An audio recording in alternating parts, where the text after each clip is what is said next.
So we'll be talking about lifting the level of students writing about reading so that we can elevate their reading comprehension. And on our quick agenda for today, we have a little boxes and bullets thinking about why we want to write about reading and what that looks like across the year, how we want to teach into expectations about writing about reading, and then tips for lifting levels for our students. So as we talk about this today, I just want to think about the different kinds of writing about reading we might have. Everything from like just emojis and reacting to the text. This is the part I love. I found this funny. To jots, as we all know and love to use on our Post-it notes. Long writes that might happen in our notebook, which could be some sketching, some writing. And then, of course, we are probably all thinking about lit essay as we come out of some of those units and into test prep and thinking what might face us on a state test in the future. But for today, I want to kind of stay in this area around jots and long writes and what that means inside of our reading workshop. So what are some reasons we might write about reading? And what are the payoffs that we have for this? So I think the first one, and maybe most important, is to make comprehension visible. So we know comprehension is one of those things that happens inside one's head. And so thinking about if it's an invisible skill, and we dedicate a lot of time in our classrooms to doing some choice selected books, independent reading, practicing those comprehension skills that we lift out of our learning progressions or lift out of our mini lessons that we want our kids to apply. How do we actually make it visible? And there's basically two ways. One is to get kids to talk about it, and another one is to get kids to write about the comprehension. We can't simply look at a student and know if they're comprehending. So we often talk in pairs, we talk in groups like book clubs, we talk one-on-one with the teacher and student in a conference, but writing about reading is something that can happen within the independent reading time. We usually think of it as about being like 10% of our reading time. One thing we don't want to do is make the writing about reading time a full writing lesson or a full like writing part of our ELA. We also want to think about it as recording our thinking, not only because we're making it visible, as I mentioned before, but also just like how can we look at student writing and writing about reading across the year? What might it look like in your first spend in August or September, as opposed to right now in March, again, as you might be preparing for a state test? How does that grow over time? How does the thinking get deeper?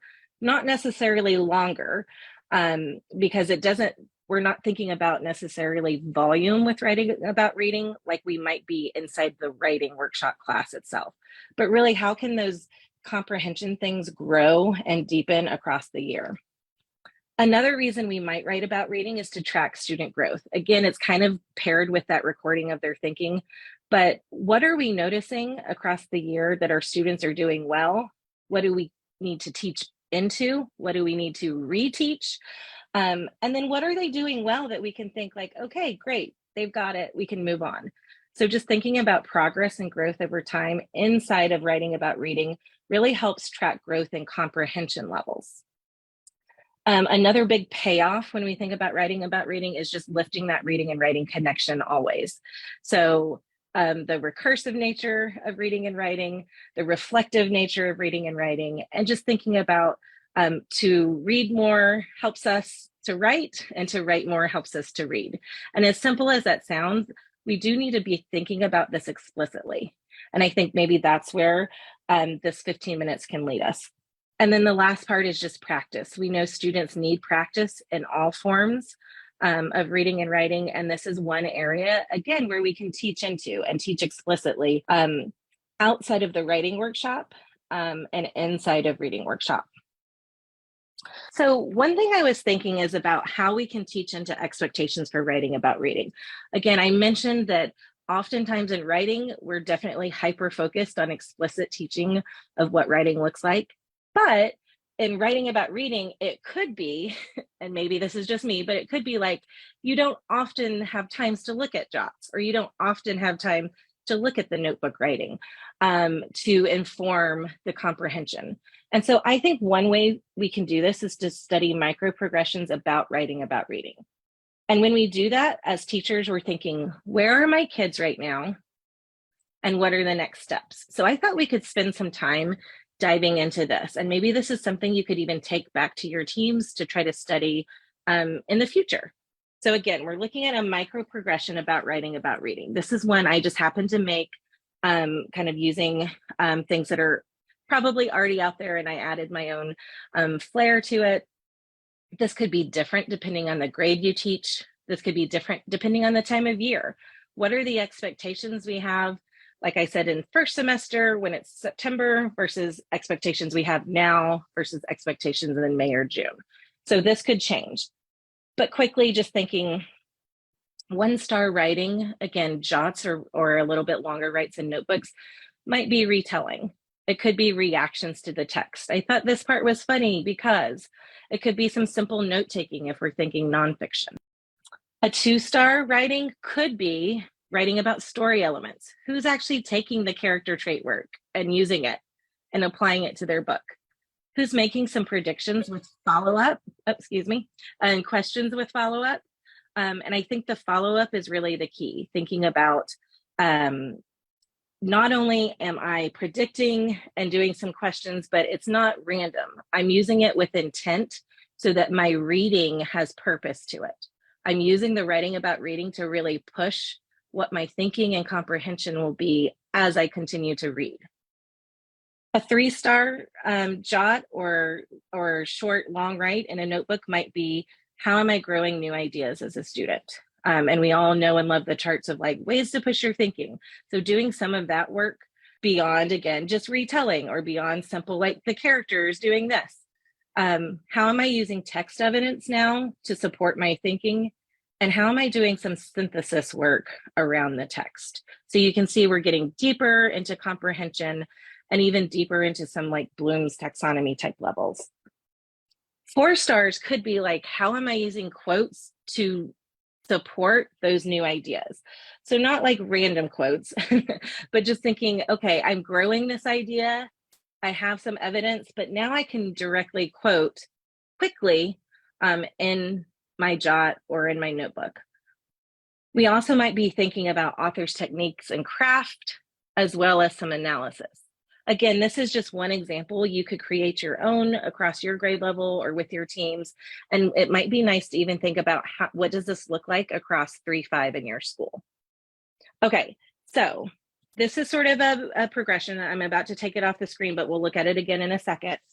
And remember, we're thinking, how can I study this progression against student work and think, where are my kids and what are the next steps? So I have some printouts for us, and this could be as simple as, pulling a notebook from your class, bringing it to a team meeting and studying it together. So this is one that's literally from Heinemann, from the 3rd grade unit. So this student looks like they're comparing and contrasting diamond versus opal. And I want us to notice, what are they doing well and what could we teach into? What could next steps be? And it seems like to me, they're doing a little bit of retelling, like saying what's actually going on in the story. They're noticing some setting places. Where do the characters live? They're noticing a little bit of character traits, maybe that they're independent and sassy. And then there's some stuff that's just like, okay, this necessarily is just sort of maybe a little bit of retelling. So what's interesting about this is as we look across the progression, students usually aren't just in one category. And we know that with all the progressions we've used. So maybe there's a little bit of retelling. I definitely saw some story elements with characters and setting. I'm not sure that I saw any like new ideas that they're growing or any like synthesis of ideas or evidence. And I don't think we moved to this as well. So if I'm thinking to myself as a teacher, where are my kids and what are the next steps? I might just collect a few notebooks, look at kids and think, okay, what are they doing well? What could I teach into? And who's like in that retelling stage that we want to move? Who's in the story element stage, but also thinking like, you know what, we've been doing character traits for a while. It's March in 5th grade. We need to move beyond character traits. Who's ready to take it to the next level and show some deeper comprehension in thinking about the book? So here's where I'm going to ask you to do some chat box work. I know that might It's noon. You've been at this a while today, but thanks for participating. Let's look at this. It's a fourth grade note, and just thinking, what is the student doing well? And then what could we teach into? So I'll give you a minute to look at this, and then I'll put the progression back on the screen, and I'll ask you to just jot some ideas in the chat box.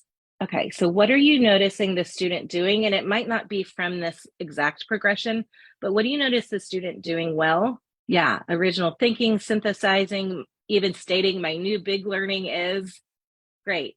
What could we maybe teach into for this student? I do think they're doing some inferring here. So depending on the text they're reading, it seems like they're like taking these two things and saying, so inside the new big learning, there's definitely some inferring, adding reasons, evidence, yes, inference.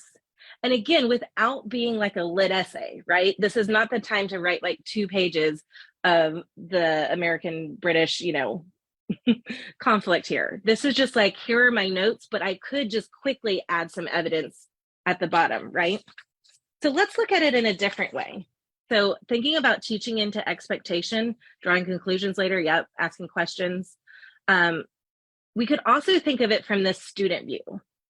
So if we want students to do similar work that we just did as teachers, we want to create inquiry around student work. And again, this could be straight from Heinemann. This could be work in class of their peers. And the questions we want students to ask are, what can I learn from this? And how would I revise? So quickly, I won't make you do the chat box, but quickly, let's look at this one. And we can be thinking, what can I learn from this student? And how might I revise it if this were my own writing?